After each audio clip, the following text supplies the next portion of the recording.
Hello বন্ধুরা, আসসালামু আলাইকুম। কেমন আছেন? আশা করি সকলেই অনেক ভালো আছেন। তো আমি নাজমুল আপনাদেরকে আজকে দেখাবো কিভাবে আপনি ফটোশপের মাধ্যমে আপনি আপনার ইমেজ বা আপনার ইমেজটি কিভাবে ড্রয়িং মোড করবেন, যা দেখতে উড পেন্সিল অর্থাৎ কাঠ পেন্সিল দিয়ে আমরা যে ড্রয়িং করি সেরকমই দেখাবে। তো চলুন কথা না বাড়িয়ে টিপসটি শেয়ার করি। তো এই হচ্ছে আমাদের অ্যাডোবি ফটোশপ সিসি এবং আমাদের ইমেজটি ওপেন করা আছে।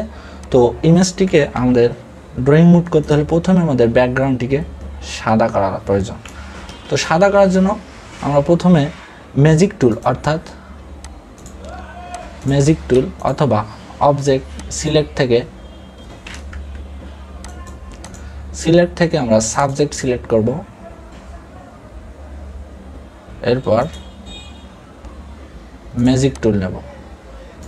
এখান থেকে আমরা সিলেক্ট ইনভার্স ক্লিক দেব এবং কন্ট্রোল ব্যাক স্পেস দিলে আমাদের এটি হোয়াইট মোড হয়ে যাবে। এরপর কন্ট্রোল ডি দিয়ে সিলেক্ট করব। করার পর আমাদের ইমেজটি এখন ড্রয়িং করার জন্য রেডি। জাস্ট ছোট্ট ট্রিক্সের মাধ্যমে আমরা এটি ড্রয়িং মোডে করব। তো এখান থেকে আমরা ফিল্টার গ্যালারিতে যাব। তো এখানে যাওয়ার পর ফটোকপি দেখতে পাচ্ছেন, ফটোকপি মোড অর্থাৎ এখানে আপনি দেখতে পাবেন অনেকগুলো অপশন। তো এখান থেকে আপনি স্কেচ অপশনে যাওয়ার পর ফটোকপি মোডে ক্লিক দেবেন। দেওয়ার পর আপনি ডিটেলস এটাকে একটু বাড়ায় দেবেন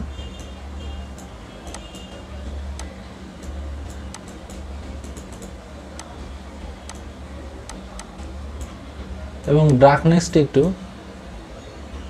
বাড়ায় দেবেন এবং ডিটেলসটি একটু কমায় দেবেন। আপনার ইমেজ অনুযায়ী আপনি ডিটেলস এবং ডার্কনেস ব্যবহার করতে পারবেন। এরপর আমরা ওকে দেই। এখন আমরা ইমেজে যাব। আমাদের ইমেজটি রেডি হওয়ার পর এখানে আমরা মাস্কিংয়ে ক্লিক দেব। তো মাস্কিং হয়ে গেছে। তো মাস্কিং সিলেক্ট থাকা অবস্থায় আমরা ইমেজে যাব। ইমেজে যাওয়ার পর অ্যাপ্লাই ইমেজে ক্লিক দেব। অ্যাপ্লাই ইমেজ থেকে আমরা ইনভার্টে ক্লিক দেব। ওকে। তো 8GB আমাদের সিলেক্ট থাকা অবস্থা ওকে দিব।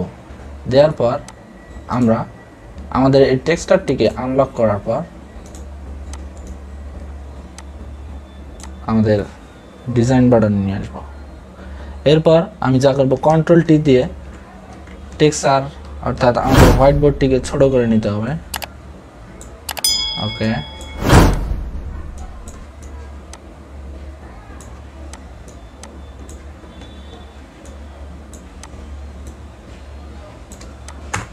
এখন আমরা এটিকে নিচে দিব। তো নিচে দেওয়ার পর ডান বাটন ক্লিক দিয়ে ব্লেন্ডিং অপশনে ক্লিক করব। দেন আমি এখানে কালার ওভারলি সিলেক্ট করব এবং এটাকে আমি নরমালি করে দেব। অ্যান্ড এখান থেকে আমি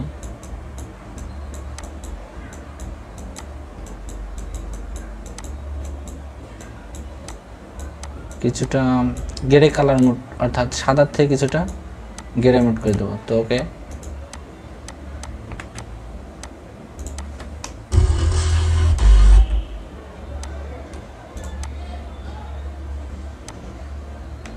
তো আমাদের কাজটি সম্পূর্ণ শেষ। তো এখন এটি দেখতে এটা ছিল আমাদের অরিজিনাল ইমেজ এবং যেটা থেকে আমরা তৈরি করলাম এই ইমেজটি। তো আপনি যদি নতুন ভিউয়ার্স হয়ে থাকেন তো অবশ্যই আমার চ্যানেলটি সাবস্ক্রাইব করবেন এবং ভিডিওটি ভালো লাগলে শেয়ার করবেন, লাইক করবেন। ধন্যবাদ। আজকে এই পর্যন্ত।